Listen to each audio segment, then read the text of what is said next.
Previous class में बच्चों हमने की थी 15.6 एक्सरसाइज बेस थ्योरम और उससे पहले लॉ ऑफ टोटल प्रोबेबिलिटी। तो इसमें स्टार्ट करते हैं प्रोबेबिलिटी चैप्टर 12 स्टैंडर्ड का एलिमेंट बुक से और टॉपिक है प्रोबेबिलिटी डिस्ट्रीब्यूशन। यानी कि एक किस्म से समझा जाए तो प्रोबेबिलिटी यहाँ तक फिनिश हो गई। अब एक रिवीजन स्टार्ट हो गया आपका प्रोबेबिलिटी का यहाँ से, और जो टॉपिक है आपके सामने probability distribution most important topic है। अक्सर इसमें से क्वेश्चन पूछे जाते हैं और इससे जो नेक्स्ट एक्सरसाइज है वो है मीन वेरिएंस और एसडी की। यानी कि फर्स्ट ऑफ ऑल आपने प्रोबेबिलिटी डिस्ट्रीब्यूशन तैयार करना पड़ेगा, उसके बाद ही आप मीन वेरिएंस और एसडी फाइंड आउट कर सकते हैं। यानी कि ये एक्सरसाइज आपने कर ली तो नेक्स्ट एक्सरसाइज में आपकी जो मेहनत है वो केवल 25% बच जाएगी। तो स्टार्ट करते हैं बेटा। प्रोबेबिलिटी डिस्ट्रीब्यूशन होता क्या है देखो, जैसे एक एग्जांपल लेकर मैं आपको समझा देता हूं। ये एक थैला है जिसमें रेड बॉल है 5, रेड बॉल से बेटा 5 और ब्लैक बॉल है इसके अंदर 3 या 2 ले लेते हैं, थोड़ा छोटा एग्जांपल हो जाएगा। ब्लैक बॉल है इसके अंदर 2, टोटल हो गई 7। अब आपके सामने इस तरह के क्वेश्चन बहुत सारे आ रहे थे बच्चों कि भाई जैसे एक थैला है इसमें रेड ब्लैक बॉल इस क्वांटिटीज के अंदर है, तो आपने इसमें से एक बॉल निकालनी है, वो ब्लैक कलर की निकले तो प्रोबेबिलिटी निकालिए, तो आंसर आ जाएगा 2/7। ठीक है ना। या फिर इस तरह के क्वेश्चन पढ़े आपने कि इसमें इस थैले में से 2 बॉल निकालनी है तो दोनों ब्लैक कलर की आ जाए, तो आंसर आ गया 2/7 एंड 1/6। अगर विदाउट रिप्लेसमेंट का है तो, विद रिप्लेसमेंट का है तो 2/7 2/7। और आपने इस तरह के क्वेश्चन पढ़े इसमें से, मैं सारे लिख देता हूं देखो।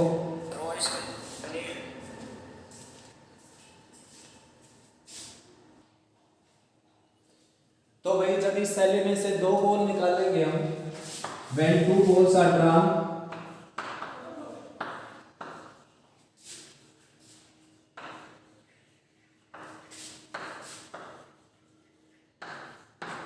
जब 2 बॉल इसमें से निकालेंगे हम इस थैले में से, तो अगर ये पूछ लिया जाए आपसे कि नन इज रेड,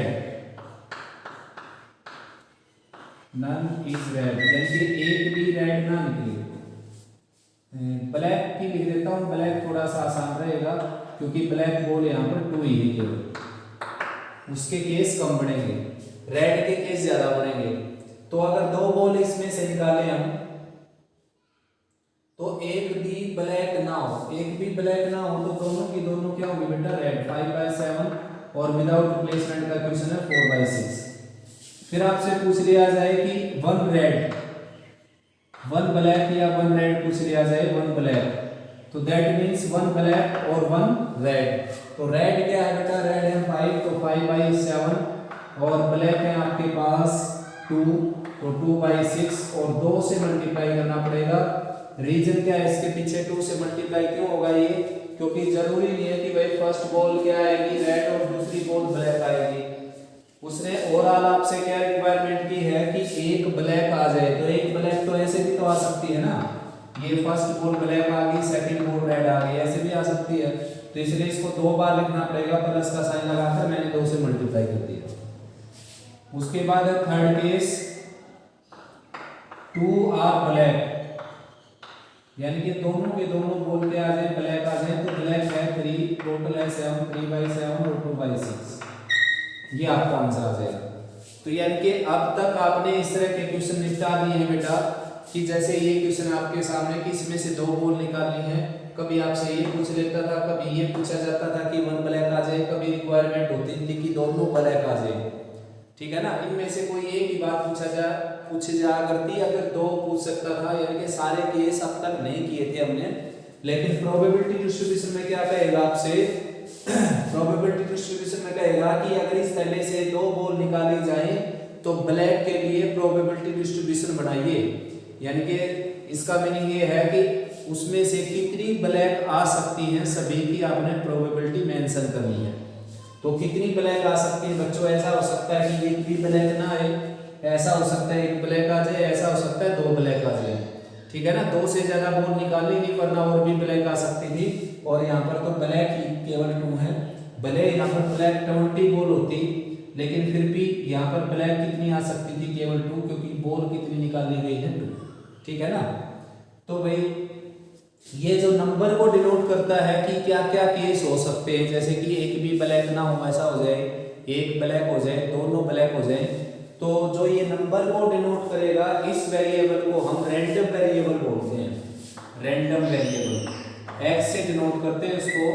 तो therefore X can take value 0 1 2 in this question. इस क्वेश्चन के अंदर जो रैंडम वेरिएबल है अपना एक्स, वो कितनी वैल्यू रखेगा अपने पास, 3 वैल्यू रखेगा।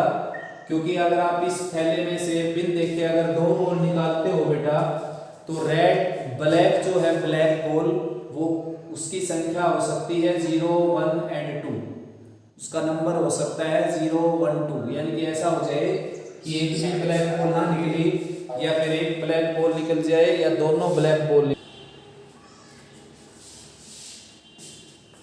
तो बेटा x can take value 0 1 2, probability when x equal to 0, that means none is black, एक भी ब्लैक ना आए, वो मैंने निकाल दिया यहाँ पर 5/7 and 4/6। नेक्स्ट है probability when x equal to 1, that is 1 is black ball। तो ब्लैक है आपके पास 2/7 एंड रेड है आपके पास 5/6।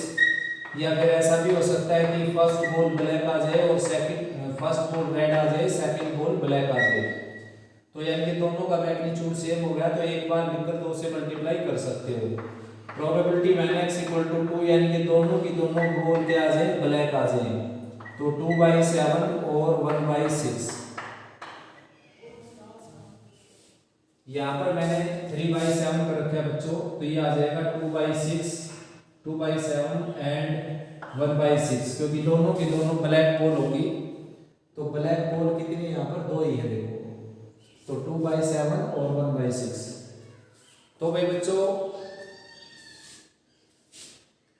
क्वेश्चन समझ में आ गया होगा आपको, एक बार रिवाइज करवा देता हूं मैं। आपके पास एक एक्सपेरिमेंट मिलेगा आपको, और जैसे कि एक्सपेरिमेंट है, ये थैला है, इसमें से एक बॉल ड्रा करनी है, ये एक्सपेरिमेंट है इसका, यानी कि 2 बॉल ड्रा करनी है इसमें से, और कितनी भी बॉल ड्रा करवा सकता है, 2 3 4 5 1 ऐसे कुछ भी। तो उसमें आपने जिस भी कलर का नाम लेगा, उस कलर की टोटल पॉसिबिलिटीज लिखनी है वहां पर, कि उस कलर की बॉल कितनी कितनी आपके पास आ सकती है, उनका नंबर क्या है। तो ये थैला है, इसमें से ब्लैक बॉल की बॉल अगर निकाली जाए, तो ब्लैक बॉल की जो ब्लैक कलर की जो बॉल है बेटा, उसका नंबर हो सकता है 0 1 2। 0 मीन्स एक भी बॉल ब्लैक ना आए, 1 मीन्स एक बॉल ब्लैक आ जाए, 2 मीन्स दोनों बॉल ब्लैक आ जाए। इससे ज्यादा केस हो ही नहीं सकते बच्चों, यही है इसका प्रोबेबिलिटी डिस्ट्रीब्यूशन। ठीक है ना। अब अगर आप इस सभी प्रोबेबिलिटी को ऐड करेंगे तो ये 1 आ जाएगा, क्योंकि टोटल केस मैंने बता दिया आपको यही है, इससे ज्यादा केस हो ही नहीं सकते। ये है 20/42, कैंसिल नहीं करता मैं, ये 10 + 10 20/42, और ये है 2/42। तो इसको ऐड करेंगे आप इस सभी प्रोबेबिलिटी को, यानी कि pxi क्या आ जाएगा बेटा, समेशन pxi 1 के इक्वल। ये p1 है, probability when x equal to 0 1 and 2, सभी को ऐड करेंगे तो 42/42 यानी कि 1 आ जाएगा। प्रोबेबिलिटी डिस्ट्रीब्यूशन की ये वेरिफिकेशन है, उसकी सभी प्रोबेबिलिटी का सम क्या आएगा, 1 के इक्वल। अब आपने आंसर क्या देना है, आंसर देना देखो xi और pi बनाकर, जैसे xi बना दिया हमने और pi बना दिया।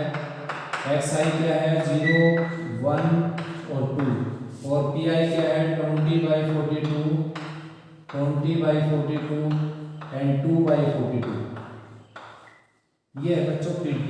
इस तरीके से आपने बनाना है। तो मैंने जैसा कहा आपको कि एक किस्म से रिवीजन स्टार्ट हो गया यहाँ पर, क्योंकि ये क्वेश्चन आपने पहले कर लिए, लेकिन पहले ये सारे केस आपने एक क्वेश्चन में नहीं करके दिखाए, जो भी रिक्वायरमेंट होती थी वही करके दिखाई हमने। यानी कि रिक्वायरमेंट ऐसी होती थी कि अगर 2 बॉल निकालते हैं तो प्रोबेबिलिटी निकालिए कि दोनों बॉल ब्लैक हो जाए या एक बॉल ब्लैक हो जाए, ऐसा पूछ लिया जाता था, या एक भी बॉल ब्लैक ना हो ऐसा निकालिए। अब इसमें क्या है, अब इसमें सारे केस जो होंगे उन सभी की प्रोबेबिलिटी रिक्वायर्ड होगी कि ब्लैक बॉल अगर आप निकालेंगे तो कितनी बॉल ब्लैक निकल सकती हैं, उन सभी की प्रोबेबिलिटी का एक डिस्ट्रीब्यूशन बनाना है जिसको प्रोबेबिलिटी डिस्ट्रीब्यूशन बोलते हैं। सिंपल बात यही है बेटा, और किसी टॉपिक में घुसने की जरूरत है नहीं, किसी बुक को देखने की जरूरत नहीं। जो बात मैंने आपको बताई सिंपल प्रोबेबिलिटी डिस्ट्रीब्यूशन ये होता है, ठीक है ना। जैसे जैसे आप 2-3 क्वेश्चन करेंगे तो बिल्कुल क्लियर हो जाएगा ये।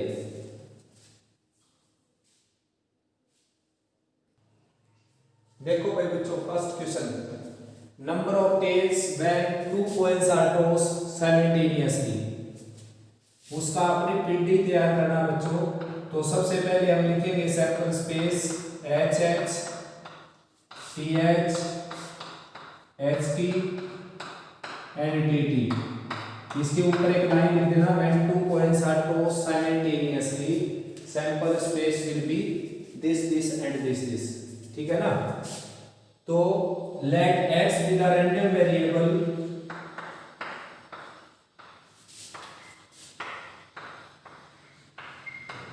x be random variable which denote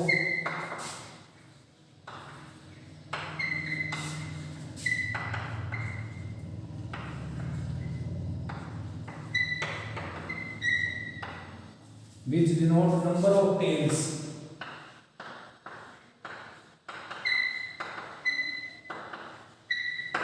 ठीक है ना। x एक ऐसा रैंडम वेरिएबल है बेटा जो डिनोट करता है नंबर ऑफ टेल्स को। Therefore x can take value 0 1 2। अगर आप 2 पॉइंट्स रो करते हैं तो वहां पर टेल जो है ऐसा भी हो सकता है कि एक बारी में भी टेल ना आए, ऐसा हो सकता है कि एक बारी में टेल आ जाए, और ऐसा हो सकता है कि दोनों बारी में टेल आ जाए, ठीक है ना।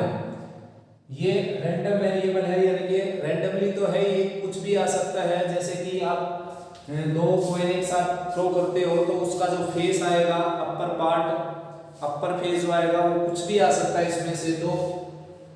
दोनों के दोनों पर टेल आ सकता है, एक पर टेल आ सकता है, एक पर भी टेल ना आए, इसलिए इसको क्या बोलेंगे हम, रैंडम। और वेरिएबल तो है ही बेटा, ये बदलने लग रहा है बार बार, कभी 0 कभी 1 कभी 2। तो भाई probability when x equal to 0 निकालते हैं बच्चों। Probability when x equal to 0 that means एक भी टेल ना आए, एक भी टेल ना आए तो ऐसा केस ही है 1/4। एक भी केस नहीं है बेटा इसमें, एक भी टेल नहीं है इसमें। Probability when x equal to 1 एक टेल आ जाए, केवल एक टेल आ जाए, तो एक टेल किस किस में है, इस में एक टेल के केस यहाँ पर 2 है, तो ये आ जाएगा 2/4। उसके बाद probability when x equal to 2 यानी कि दोनों के दोनों टेल आ जाए, तो दोनों के दोनों टेल केवल एक केस के अंदर है, तो आंसर आ जाएगा इसका 1/4। यहाँ पर आप साइड में दिखा भी सकते हो जिस इवेंट की ये बात करने लग रहा है। जैसे यहाँ पर बात की 1 टेल की, तो 1 टेल की केस है FT एंड TH, ठीक है ना। ठीक इसी तरह व्हेन x इक्वल टू 2 यानी कि दोनों के दोनों टेल आ जाए तो TT, when x equal to 0 यानी कि एक भी टेल ना आए तो HH, ऐसे दिखा सकते हो आप। ये ही आपका क्या है, PD यानी कि प्रोबेबिलिटी डिस्ट्रीब्यूशन।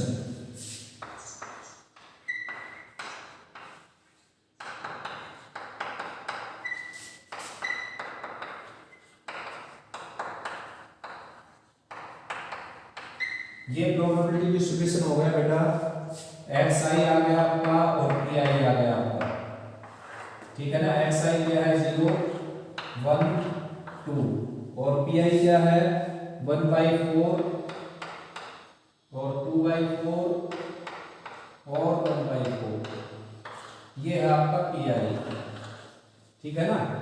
ये हो गया प्रोबेबिलिटी डिस्ट्रीब्यूशन। नेक्स्ट एक्सरसाइज में हम क्या करेंगे, मीन वेरिएंस और एसडी निकालेंगे। तो मीन क्या हो जाएगा, पीआई एक्सआई का प्रोडक्ट करके उसका सम कर देंगे, उसको मीन बोलते हैं। यानी कि इन दोनों का प्रोडक्ट 0 हो गया, इन दोनों का प्रोडक्ट 2/4 हो गया, इन दोनों का प्रोडक्ट 2/4 हो गया, सम किया तो 4/4 दैट इज 1, वो क्या होगा बच्चों, मीन। ठीक है, ऐसे वेरिएंस और एसडी आएगा। वेरिएंस में बता देता हूं आपको, summation pi XI square minus summation pi XI का होल स्क्वायर, ठीक है ना, अंडर स्क्वायर रूट, ये आ जाएगा एसडी और रूट हटाएंगे तो क्या आ जाएगा, वेरिएंस। तो मैंने आपको यहीं पर इसलिए बताया ये इसकी इंपॉर्टेंस समझाने के लिए आपको कि कितना इंपॉर्टेंट टॉपिक है ये, कि नेक्स्ट एक्सरसाइज बिल्कुल बिल्कुल सारे इस पर डिपेंड है। और 6 मार्क्स का क्वेश्चन आया है सीबीएसई बोर्ड में, कई बार आया है बेटा इसका क्वेश्चन भी बता देता हूँ मैं आपको। When there are few numbers are given such as 1 2 3 4 5 6, then find the probability distribution of the greatest numbers. Find the mean variance SD of greatest number when 3 numbers are selected, and when 2 numbers are selected then find the probability distribution of greater number, mean variance SD of greater number। मेरा कहने का meaning ये है कि 1 से लेकर 6 तक के नंबर दे रखे हैं आपको, 1 2 3 4 5 6, उनमें से 2 नंबर सेलेक्ट करने हैं आपने, और उन नंबर में जो ग्रेटर नंबर है उसका आपने पीडी बनाना है, कौन कौन ग्रेटर बनेगा उसमें, ठीक है ना। जैसे 2 के साथ 1 ग्रेटर बनेगा, 3 के साथ 1 2 के साथ 3 ग्रेटर बनेगा, और 1 2 3 4 के साथ 5 ग्रेटर बनेगा, 1 2 3 4 5 के साथ 6 ग्रेटर बनेगा। ये क्वेश्चन आए थे बेटा सीबीएसई बोर्ड में, काफी इंपॉर्टेंट क्वेश्चन बन गए उस दिन के बाद से, हर किसी बुक वाले ने प्रिंट कर दिया इनको, ठीक है ना। यानी कि 2 वाला तो हर किसी बुक में था पहले से ही कि 2 नंबर सेलेक्ट किए जाए तो ग्रेटर का पीडी बनाइए, लेकिन ये क्वेश्चन नहीं था किसी भी बुक में, ये थोड़ा सा हटकर आया था सीबीएसई में कि वे अगर 6 नंबर है आपके पास, इनमें से 3 नंबर सेलेक्ट करें तो ग्रेटेस्ट का पीडी बनाइए। तो ग्रेटेस्ट में कौन हो जाएगा, जैसे 1 2 3 के साथ ग्रेटेस्ट कौन हो जाएगा 3, उसके बाद 1 2 के साथ ग्रेटेस्ट 4 भी हो जाएगा, 1 2 के साथ ग्रेटेस्ट 5 भी हो जाएगा, 1 2 के साथ ग्रेटेस्ट 6 भी हो जाएगा। ये क्वेश्चन थोड़ा सा हटकर आया था लेकिन बिल्कुल सेम टू सेम है ये, यानी कि हर किसी बुक में था जब 2 नंबर सेलेक्ट करने ऐसा क्वेश्चन था, जबकि ये क्वेश्चन आया कि जिसमें 3 नंबर सेलेक्ट करने हैं, तो लगभग सेम कंसेप्ट का क्वेश्चन है। तो ये सारा का सारा पीडी पर डिपेंड है, पीडी मोस्ट इंपोर्टेंट टॉपिक है बच्चों। इसके बाद जो टॉपिक है मैंने बताया आपको मीन वेरिएंस एसडी, वो इसी पर डिपेंड है। अगर इसको आप अच्छे से क्लियर करेंगे तो फिर मीन वेरिएंस और एसडी ही निकालना बच जाएगा आपका।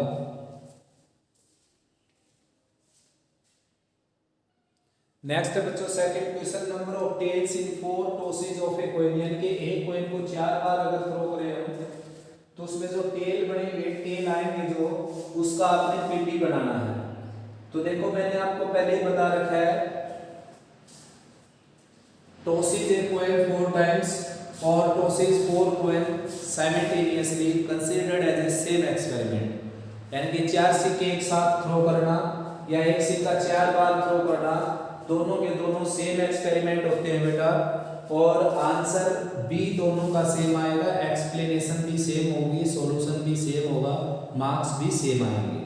यानी कि बुक वाले ने अगर आपको ये कह रखा है कि एक कॉइन को 4 बार टॉस कीजिए, तो आप बेशक से 4 कॉइन एक बार टॉस करके उस क्वेश्चन को सोल्व कर दीजिए, बिल्कुल सब कुछ ठीक होगा, मार्क्स भी इतने ही मिलेंगे आपको।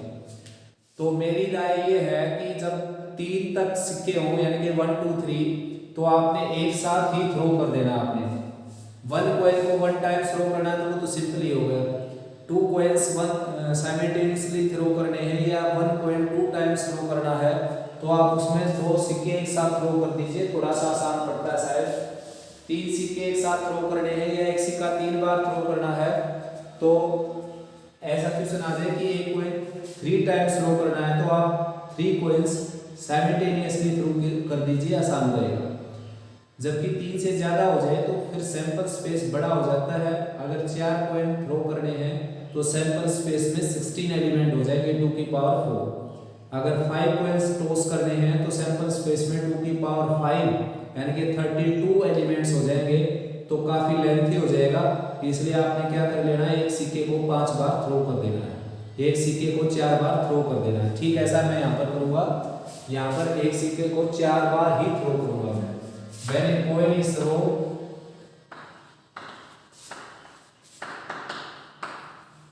अगर एक कॉइन को थ्रो किया जाता है बेटा, तो सैंपल स्पेस हो जाएगा आपका H and T, head and tail, ठीक है ना। तो आपने टेल के लिए आप रिक्वायरमेंट की है कि नंबर ऑफ टेल्स कितने आ जाएंगे, तो आप यहाँ लिखना है when coin is throw 4 times, when this coin throw 4 times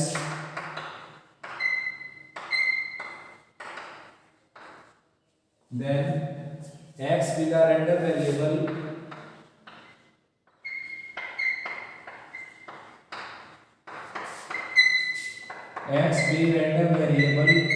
which denote number of tails, ठीक है ना, which denote number of tail।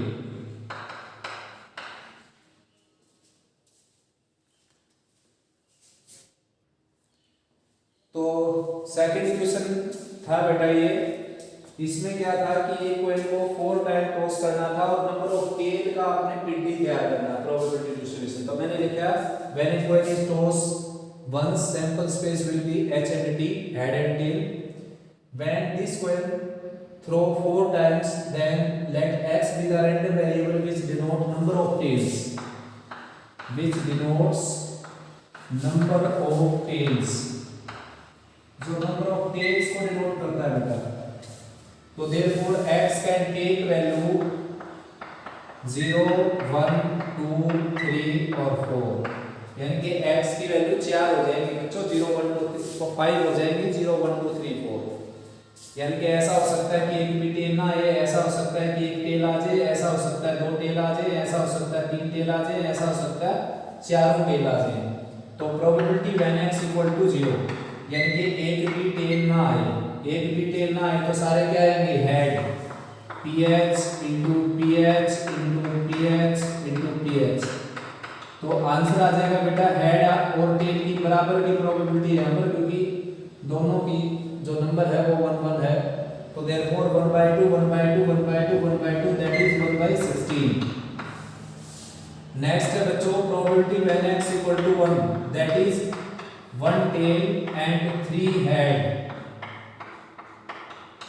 And this can be written as pt * ph * ph * ph।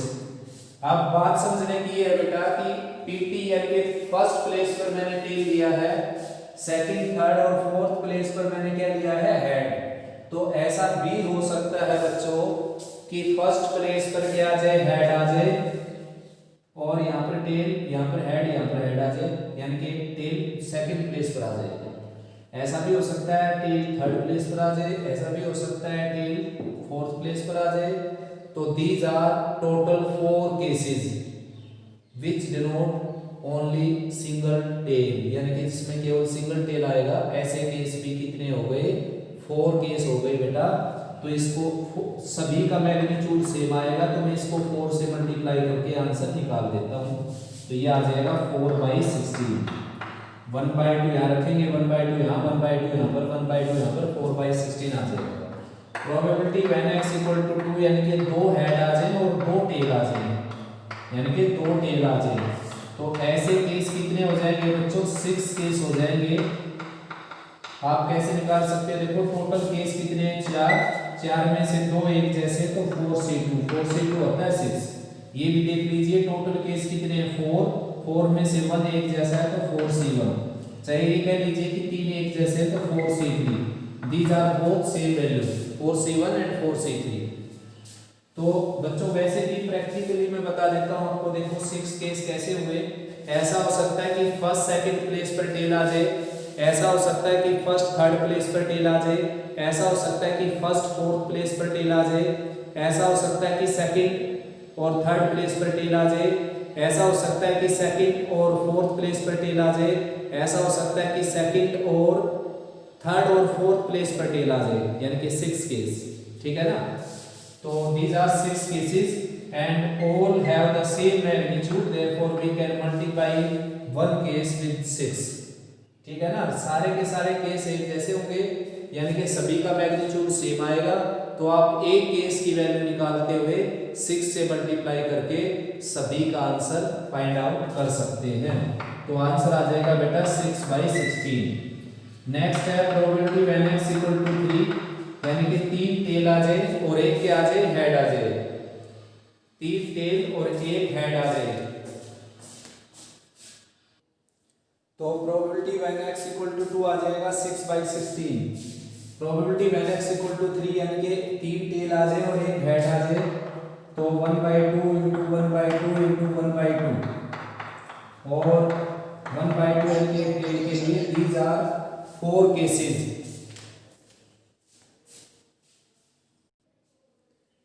तो भाई बच्चों यानी कि 3 टेल आ जाए और एक हेड आ जाए तो केसेस हो गए आपके 4, तो 4/16 इसका आंसर आ जाएगा।